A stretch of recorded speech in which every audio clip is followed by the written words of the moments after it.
ਦੁਨੀਆ ਉੱਤੇ ਰੱਖ ਫਕੀਰਾ ਐਸਾ ਬਹਿਣ ਖਲੋਣ, ਦੁਨੀਆ ਉੱਤੇ ਰੱਖ ਫਕੀਰਾ ਐਸਾ ਬਹਿਣ ਖਲੋਣ, ਜੇ ਕੋਲ ਹੋਵੇ ਤੇ ਹੱਸਣ, ਜੇ ਟੁਰ ਜਾਵਣ ਤੇ ਰੋਣ। ਨਦੀਮ ਜ਼ਿਆ ਭੱਟ ਸਾਹਿਬ ਦੇ ਮਾਸ਼ਾਅੱਲਾ ਜਜ਼ਬੇ ਤੇ ਜਨੂਨ ਤੇ ਉਹਨਾਂ ਦੀ ਜੁਸਤਜੂ ਜਿਹੜਾ ਸਮੁੰਦਰ ਪਾਰ ਉਹ ਬੈਠੇ ਨੇ ਤੇ ਤੁਹਾਡੇ ਇਹ ਸਾਰੇ ਮੁਸਤਹਕੀਨ ਨੇ ਉਹਨਾਂ ਦਾ ਦਰਦੇ ਦਿਲ ਰੱਖਦੇ ਨੇ। ਜਲਾਲਪੁਰ ਜੱਟਾਂ ਦੀ ਜਗ੍ਹਾ ਜਗ੍ਹਾ ਜਾ ਕੇ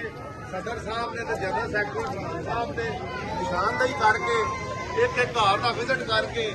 ਮੌਕੇ ਦੇ ਉੱਤੇ ਉਹਨਾਂ ਜਾ ਕੇ ਵੇਖ ਕੇ ਤੇ ਉਸ ਤੋਂ ਬਾਅਦ ਉਹਨਾਂ ਨੇ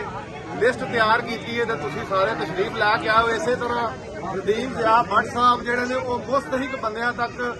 ਉਹਨਾਂ ਦਾ ਇੰਤਖਾਬ ਸੀ ਕਿ ਵੀ ਉਹ ਬੰਦੇ ਜਲਾਲਪੁਰ ਜੱਟਾਂ ਦੇ ਵਿੱਚ ਚੂਜ਼ ਕੀਤੇ ਜਾਣ ਜਿਹੜੇ ਜਾ ਕੇ ਨਿਸ਼ਾਨਦੇਹੀ ਕਰਨ ਜਿਹੜੇ ਅਸਲ ਮੁਸਤਹਿਕ ਲੋਕ ਨੇ। ਤੇ ਮੈਂ ਉਹਨਾਂ ਦੇ ਇਸ ਜਜ਼ਬੇ ਨੂੰ ਇਸ ਜਨੂਨ ਨੂੰ ਖਰਾਜੇ ਤਹਿਸੀਨ ਪੇਸ਼ ਕਰਨਾ ਔਰ ਐਸੇ ਮਾਂ ਬਾਪ ਦਾ ਉਹ ਸਬੂਤ ਇਸ ਜਲਾਲਪੁਰ ਜੱਟਾਂ ਦਾ ਸਬੂਤ ਹੈ ਕਿ ਜਿਹੜਾ ਉੱਥੇ ਬਾਹਰ ਬਹਿ ਕੇ ਵੀ ਤੁਹਾਡੇ ਲੋਕਾਂ ਦਾ ਦਰਦੇ ਦਿਲ ਆਪਣਾ ਰੱਖਦਾ ਵੇ ਤੇ ਫਿਕਰ ਰੱਖਦਾ ਇਸ ਚੀਜ਼ ਦੀ